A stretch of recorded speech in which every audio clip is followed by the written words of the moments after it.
আইআরজিসির অত্যন্ত সুপরিকল্পিত এবং ধ্বংসাত্মক অপারেশন ডেজার্ট ফ্রেম বা মরুভূমির বুকে আগুন চালানোর মিশন শুরু। ওয়াশিংটন ডিসির পেন্টাগন সদর দপ্তরে আজ কোনো সাধারণ দিন নয়। ইমার্জেন্সি হটলাইনগুলো আজ আক্ষরিক অর্থেই জ্যাম হয়ে গেছে। সেন্টকমের হাই সিকিউরিটি স্যাটেলাইট কন্ট্রোল রুমে বসে ডোনাল্ড ট্রাম্পের বাঘা বাঘা স্ট্র্যাটেজিক এবং ফোরিস্টার জেনারেলরা আজ কোল্ড সোয়াট বা ঠান্ডা ঘামে ভিজে সম্পূর্ণ বাকরুদ্ধ হয়ে পড়েছেন। কারণ যে পথ দিয়ে মার্কিন সেনারা বিপদে পড়লে প্রাণ নিয়ে পালাতো, মধ্যপ্রাচ্যের সেই সবচেয়ে বড় প্রবেশদ্বার বা এক্সিট রুটটিকেই আজ চিরতরে সিলগালা করে দিয়েছে ইরান। পশ্চিম এশিয়ায় আমেরিকার সবচেয়ে বড় লজিস্টিক হাব এবং ট্রান্সপোর্ট পয়েন্ট কুয়েতের ক্যাম্প উদয়রি এবং আলী আল সালেম এয়ারবেস আজ দাউ দাউ করে জ্বলছে। ন্যাটোর রাডারগুলো কিছু বুঝে ওঠার আগেই আকাশ চিরে ধেয়ে আসা কামিকাজে ড্রোন এবং প্রিসিশন মিসাইলের ঝাঁক ট্রাম্পের $1 ট্রিলিয়ন পেট্রিয়ট রাডারগুলোকে আক্ষরিক অর্থেই গলিত লোহায় পরিণত করেছে। মধ্যপ্রাচ্যের বুকে আমেরিকার অহংকারের সবচেয়ে বড় দরজা আজ চিরতরে বন্ধ হয়ে গেছে। খামেনির এই প্রলয়ঙ্কারী অপারেশন ডেজার্ট ফ্রেমের পর পুরো পশ্চিমা বিশ্ব আজ থর থর করে কাঁপছে। কিন্তু মূলধারার মিডিয়া আসল সত্যটি লুকাচ্ছে।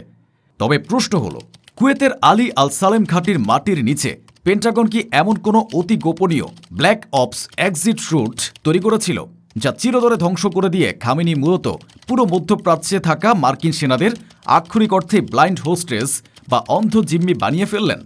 শুধুমাত্র আকাশপথে হামলা না করে আইআরজিসি কেন সরাসরি স্থল অভিযানের হুঙ্কার দিল? ইরানি স্লিপার সেলগুলো কি তবে আগে থেকেই ওই মার্কিন ঘাঁটিগুলোর ভেতরের নিরাপত্তা বলয় হ্যাক করে ফেলেছে, যার ফলে এখন শুধু হেঁটে ঢুকে ডোনাল্ড ট্রাম্পের জেনারেলদের তাঁবু থেকে তুলে আনার অপেক্ষা? আর সবচেয়ে ভয়ঙ্কর প্রশ্ন, ডোনাল্ড ট্রাম্প যখন মরিয়া হয়ে ইরানের খার্ক দ্বীপ দখলের ফাঁকা হুঙ্কার দিচ্ছেন, তখন ইরানের ন্যাশনাল সিকিউরিটি কাউন্সিল কেন তাচ্ছিল্যের হাসি হাসছে? খার্ক দ্বীপ কি আসলে এমন এক প্রাণঘাতী কিল জোন যেখানে মার্কিন নেভি সিলরা পা রাখা মাত্রই তা আমেরিকার সামরিক ইতিহাসের সবচেয়ে বড় গণকবরে পরিণত হবে? দর্শক, ভিডিওটিতে একটি লাইক দিন এবং চোখ না সরিয়ে শেষ পর্যন্ত আমাদের সাথেই থাকুন। দর্শক, আপনি যদি পশ্চিমা নিউজ চ্যানেলগুলো দেখেন, তবে তারা অত্যন্ত সুকৌশলে ব্যাপারটিকে একটি সাধারণ ড্রোন হামলা হিসেবে চালিয়ে দেওয়ার চেষ্টা করবে। কিন্তু জিওপলিটিক্যাল এবং সামরিক দৃষ্টিকোণ থেকে এর পেছনের সত্যটি ডোনাল্ড ট্রাম্পের জন্য এক ভয়ঙ্কর দুঃস্বপ্ন। কুয়েতের এই আলী আল সালেম এয়ারবেস এবং ক্যাম্প উদয়রি কোনো সাধারণ তাঁবু নয়। পুরো পশ্চিম এশিয়া বা মধ্যপ্রাচ্যে আমেরিকার যত সেনা প্রবেশ করে বা বের হয়, তার প্রধান লজিস্টিক সেন্টার এবং পরিবহন কেন্দ্র হল এই ঘাঁটি। ডোনাল্ড ট্রাম্প অত্যন্ত দাম্ভিকতার সাথে ভেবেছিলেন এই ঘাঁটিগুলো ইরানের ধরাছোঁয়ার বাইরে। কিন্তু পেন্টাগন হয়তো হিসাব করতে ভুলে গিয়েছিল যে ইরান সীমান্ত থেকে কুয়েতের এই ক্যাম্প উদয়রির দূরত্ব মাত্র 104 কিলোমিটার। আধুনিক হাইপারসনিক এবং অ্যাডভান্সড ড্রোনের যুগে 104 কিলোমিটার মানে চোখের পলক ফেলার চেয়েও কম সময়।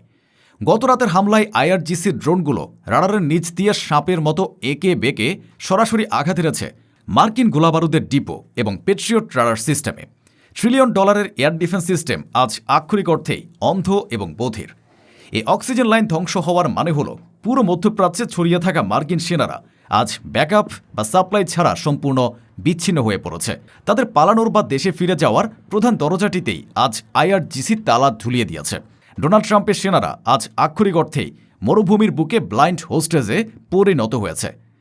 কিন্তু এ সামরিক ভূমিকম্পের সবচেয়ে বড় আতঙ্কটি আকাশ থেকে আসেনি, সেটি এসেছে সরাসরি মাটি থেকে। ডোনাল্ড ট্রাম্প যখন আকাশের ড্রোন ঠেকাতে ব্যস্ত, ঠিক তখনই ইরান এক নজিরবিহীন এবং রক্তহীন করা ঘোষণা দিয়ে বসল। আইআরজিসির এলিট ফোর্সের হাইকমান্ড অত্যন্ত শীতল এবং ইস্পাত কঠিন ভাষায় জানিয়ে দিয়েছে, যদি আমেরিকা আর একটি ভুল পদক্ষেপও নেয়, তবে ইরান শুধু আকাশ পথেই হামলা চালাবে না, তারা সরাসরি কুয়েত এবং বাহরাইনের মাটিতে স্থল অভিযান শুরু করবে। হ্যাঁ দর্শক, কোনো প্রক্সি বা মিলিশিয়া নয়, সরাসরি ইরানি বর্ডার ক্রস করে এ দেশগুলোতে ঢুকে পড়বে আইআরজিসির ঘাতক কমান্ডোরা। এ হুঙ্কার শোনার পর ট্রাম্প প্রশাসনের মেরুদণ্ড দিয়ে আক্ষরিক অর্থেই ঠান্ডা স্রোত বয়ে গেছে। কারণ এ স্থল অভিযানের একটাই অর্থ, ইরানি কমান্ডোরা সরাসরি মার্কিন ঘাঁটির ভেতরে ঢুকে বাংকার আর তাঁবু থেকে মার্কিন জেনারেলদের ঘাড় ধরে টেনে বের করে আনবে। সামরিক বিশেষজ্ঞরা মনে করছেন, ইরানি স্লিপার সেলগুলো ইতিমধ্যেই কুয়েত এবং বাহরাইনে মার্কিন ঘাঁটিগুলোর ভেতরের ফ্রিকোয়েন্সি হ্যাক করে ফেলেছে যার ফলে আইআরজিসি চাইলে যে কোনো মুহূর্তে ভিয়েতনাম বা আফগানিস্তানের চেয়েও চরম অপমানজনক এক পরাজয় উপহার দিতে পারে ডোনাল্ড ট্রাম্পকে।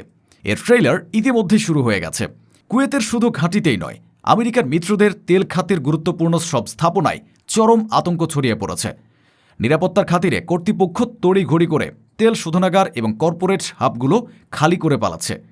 ডোনাল্ড ট্রাম্পের পেট্রোডলারের অহংকার আজ কুয়েতের মরুভূমিতে আক্ষরিক অর্থেই ধুলোয় মিশে যাচ্ছে। তবে এর রুদ্ধশ্বাস জিওপলিটিক্যাল থ্রিলারের চূড়ান্ত ক্লাইম্যাক্স বা মাস্টার স্ট্রোকটি লুকিয়ে আছে খার্ক দ্বীপের সমীকরণে। কুয়েতে নিজেদের এক্সিট রুট ধ্বংস হওয়ার পর ডোনাল্ড ট্রাম্প প্রশাসন নিজেদের ফেস ভ্যালু বাঁচাতে এবং আমেরিকার জনরোষ থেকে বাঁচতে মরিয়া হয়ে এক ফাঁকা হুঙ্কার দিয়ে বসে। তারা মিডিয়াতে লিক করে যে আমেরিকা এবার পাল্টা হামলা হিসাবে ইরানের অর্থনীতির মূল লাইফলাইন খার্ক দ্বীপ দখল করে নেবে। ট্রাম্প ভেবেছিল আমেরিকান নেভি সিলদের এই হুমকিতে খামেনির সরকার ভয়ে কুঁকড়ে যাবে, কিন্তু এর জবাবে ইরানের জাতীয় নিরাপত্তা কমিটির প্রভাবশালী সদস্য আহমাদ বকশায়েক আর দেস্তানি এমন এক কথা বলেছেন যা পেন্টাগনের দম্ভকে মাটির সাথে মিশিয়ে দিয়েছে। আর দেস্তানি চরম তাচ্ছিল্যের হাসি হেসে বলেছেন, মার্কিন বাহিনী খার্ক দ্বীপ দখল করবে, আসুক। তারা হয়তো হাসতে হাসতে একদিনের জন্য দ্বীপটি দখল নিতেও পারে, কিন্তু তারা সেখান থেকে আর কোনোদিন জীবিত ফিরে যেতে পারবে না। দর্শক, এটি কোনো সাধারণ ডায়ালগ নয়, এটি হলো জিওপলিটিক্সের সবচেয়ে ভয়ঙ্কর ডেথ ট্র্যাপ বা মৃত্যুফাঁদ। ইরান মূলত চাইছে ট্রাম্প তার মেরিন সৈন্যদের এই দ্বীপে পাঠাক, কারণ খার্ক দ্বীপটি এমনভাবে ডিজাইন করা হয়েছে যে মার্কিন সেনারা সেখানে পা রাখা মাত্রই তারা চারপাশ থেকে ইরানি ব্যালিস্টিক মিসাইল এবং রকেট লঞ্চারের এক নিখুঁত কিল জোনের ভেতরে পড়বে। অর্থাৎ আমেরিকা সেখানে যাওয়া মানেই নিজেদের সেনাদের নিজ হাতে কামানের খোরাক বা মাংস পেশাই কলের ভেতরে ঠেলে দেওয়া। ডোনাল্ড ট্রাম্পের পাতা ফাঁদেই আজ আমেরিকা এমনভাবে আটকে গেছে যে সামনে এগোলেও মৃত্যু আর পিছিয়ে গেলেও চরম সামরিক অপমান। দর্শক, আধুনিক যুদ্ধবিদ্যার ইতিহাসে আজ এক নতুন অধ্যায়ের সূচনা হলো। কুয়েতের ক্যাম্প উদয়রি থেকে শুরু করে খার্ক দ্বীপের মৃত্যু ফাঁদ, এই পুরো সমীকরণ প্রমাণ করে যে ডোনাল্ড ট্রাম্পের সামরিক আধিপত্য আজ মধ্যপ্রাচ্যের মাটিতে সম্পূর্ণ নগ্ন এবং পরাস্ত। যে আমেরিকা একদিন এই ঘাঁটিগুলো থেকে ফাইটার জেট উড়িয়ে পুরো আরব বিশ্বকে শাসন করত, আজ তাদের সেই $1 ট্রিলিয়ন অহংকার কত সহজেই মাটির সাথে মিশিয়ে দিচ্ছে আইআরজিসি। খামেনির এই জিওপলিটিক্যাল 4D চেস বা দাবার খেলায় ট্রাম্প আজ এমন এক গোলক ধাঁধায় আটকে গেছেন যেখান থেকে বের হওয়ার কোনো রাস্তা পেন্টাগনের সিলেবাসে নেই।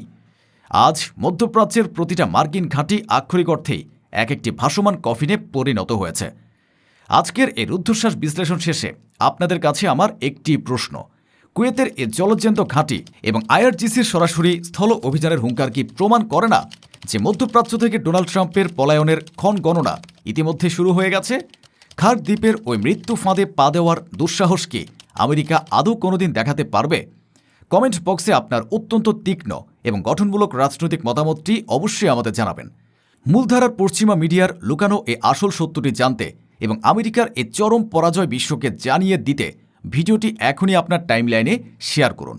বিশ্ব ইতিহাসের এই চরম ক্রান্তি লগ্নে চ্যানেলটি সাবস্ক্রাইব করে সবসময় সত্যের পাশে থাকার অনুরোধ রইল। দেখা হবে পরবর্তী কোনো রুদ্ধশ্বাস এবং তথ্যবহুল জিওপলিটিক্যাল বিশ্লেষণে। ততদিন পর্যন্ত সত্যের পক্ষে থাকুন, অত্যন্ত সতর্ক থাকুন এবং নিরাপদ থাকুন। আল্লাহ হাফেজ।